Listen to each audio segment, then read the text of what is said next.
آج آپ کے ساتھ شیئر کرنا چاہتا ہوں یہ انشاءاللہ آپ کو کافی مدد دے گی سورۃ العصر کو گہرائی میں سمجھنے کے لیے۔ فرض کریں کہ آپ ڈوب رہے ہیں اور آپ اپنے ہوش و حواس میں بھی نہیں ہیں۔ دو چیزیں، آپ ڈوب رہے ہیں اور آپ اپنے ہوش میں بھی نہیں ہیں، تو کیا آپ کے پاس زیادہ وقت ہے؟ اگر آپ ڈوب رہے ہیں اور آپ بے ہوش ہیں تو کیا آپ کے پاس زیادہ وقت ہے؟ نہیں، آپ کے پاس زیادہ وقت نہیں ہے، جس کا مطلب ہے کہ آپ کا وقت ختم ہو رہا ہے۔ اور کیا آپ کو پتہ ہے کہ عربی میں کون سا لفظ استعمال ہوا ہے جب وقت ختم ہو رہا ہوتا ہے؟ جو لفظ استعمال ہوا ہے وہ ہے العصر، جس کا مطلب ہے وہ وقت جو ختم ہو رہا ہو۔ دن کے آخری حصے کو جب دن کا وقت ختم ہوتا ہے، عصر کی نماز ادا کی جاتی ہے۔ دراصل عصر نکلا ہے لفظ عصیر سے، پھل جس کو آپ دبا کر نچوڑ دیتے ہو۔ اور ایون عصر الصوبہ بھی استعمال ہوا ہے، وہ کپڑا جس کو آپ پانی میں ڈال کر نچوڑ دیتے ہو اور سارا کا سارا پانی نکل آتا ہے۔ اسی طرح عصرہ یہاں پر ایک فعل کی طرح استعمال ہوا ہے۔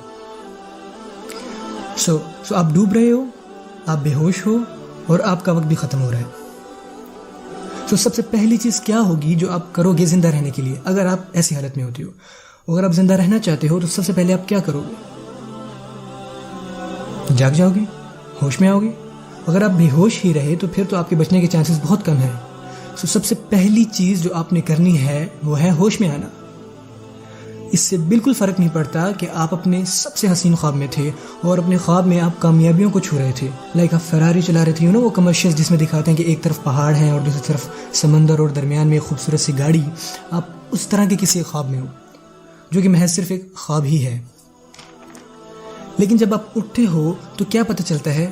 آپ ڈوب رہے ہو، آپ پانی کے اندر ہو۔ یہ ہے سب سے پہلی کنڈیشن کہ آپ کو جاگنا ہے، ہوش میں آنا ہے۔ اور جب آپ اٹھ جاتے ہو تو کہتے ہو او یار میں تو اچھا بلا خواب دیکھ رہا تھا، اس سے تو بہتر ہے کہ میں واپس سو جاؤں۔ اور اگر آپ ایسا کرتے ہو تو آپ کس طرح کے انسان کہلاؤ گے؟ کم عقل، اور یا وہ جس میں ہمت ہی نہیں سچ کا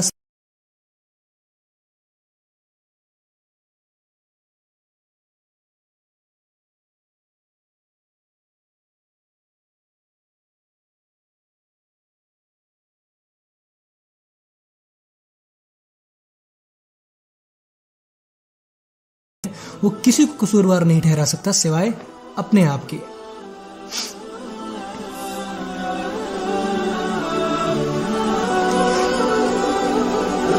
چلیں فرض کرتے ہیں کہ وہ جاگ گئے، اب آپ کیا کرو گے؟ میں تو ڈوب رہا ہوں۔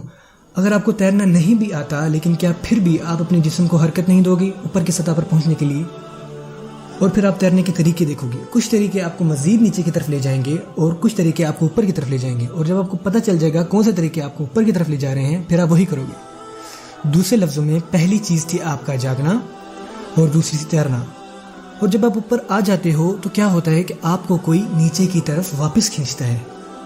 اور کون آپ کو نیچے کی طرف واپس کھینچتا ہے؟ آپ یقین نہیں کرو گے، یہاں ایک زنجیر ہے آپ کے پاؤں پر اور دوسری جانب آپ کا رشتہ دار، آپ کا کزن سو رہا ہے اور وہ آپ کو اپنی طرف کھینچ رہے ہیں۔ اور اب آپ اس لیے ڈوب رہے ہیں کیونکہ آپ کا کزن سو رہا ہے۔ اب آپ کیا کرو گے؟ یقیناً آپ اسے جگاؤ گے، اور آپ اس کو اس لیے نہیں اٹھا رہے کیونکہ آپ کو اسے بچانا ہے۔ ہو سکتا ہے آپ کو اپنے کزن کو اٹھانا ہے، بچانا ہے، لیکن ہو سکتا ہے کہ آپ کو اپنا کزن پسند ہی نہ ہو، مجھے نہیں پتا۔ لیکن یہاں پوائنٹ یہ ہے اگر آپ اس کو نہیں اٹھاتے تو اس کے ساتھ ساتھ کون ڈوب جائے گا؟ آپ۔ اور آپ اسے اٹھاتے ہو اور وہ آگے سے کہتا ہے کہ یار خواہ جگا دیا، اچھا خاصا خواب دیکھ رہا تھا، کیوں تنگ کر رہے ہو، چلے جاؤ یہاں سے۔ تو کیا آپ آگے سے یہ کہو گے ہاں ٹھیک ہے مجھے بھی کچھ شوق نہیں ہے، عیش کرو؟ نہیں، آپ ایسا نہیں کر سکتے۔ اگر وہ پھر سو گیا تو آپ پھر اس کو اٹھاؤ گے کہ یار اٹھ جاؤ، تم سچائی کو جھٹلا نہیں سکتے، یہ تو ایک صرف جھوٹا خواب ہے۔ اور جب آپ اٹھ جاتے ہو تو اس بار آپ دونوں باہر کی طرف نکلتے ہو، لیکن اس بار کیا ہوتا ہے؟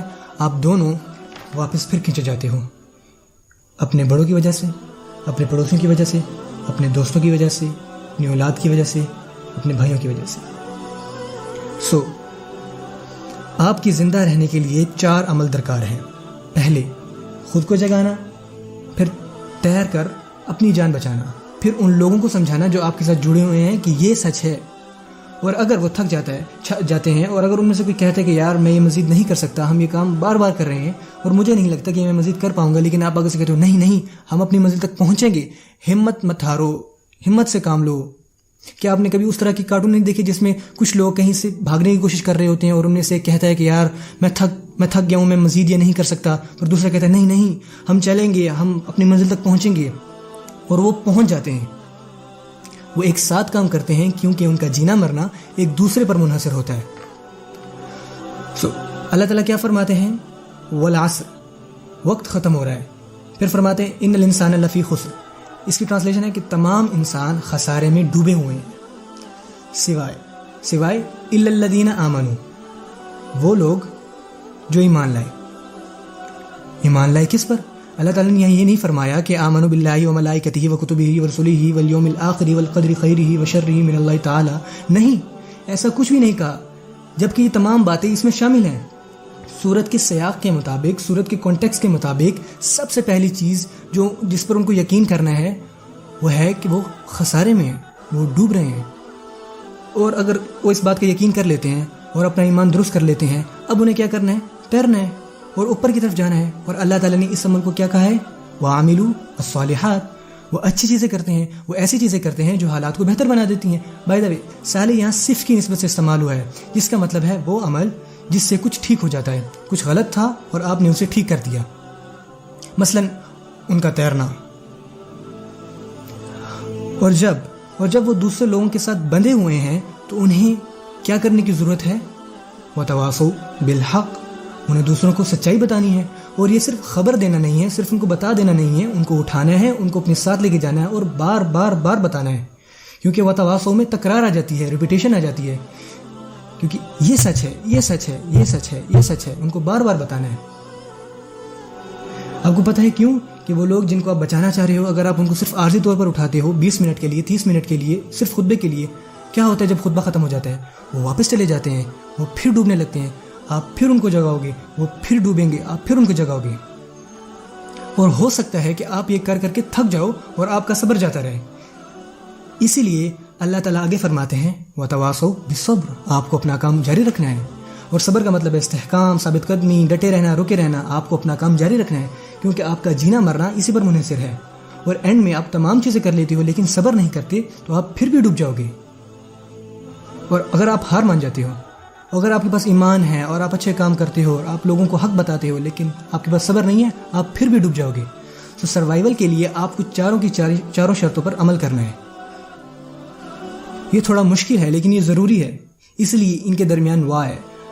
آپ نے دیکھی لاجیکل پروگریشن، ایمان سے، عمل صالح سے، وتواصوا بالحق وتواصوا بالصبر، کتنی خوبصورتی سے اللہ تعالیٰ نے فرمایا ہے.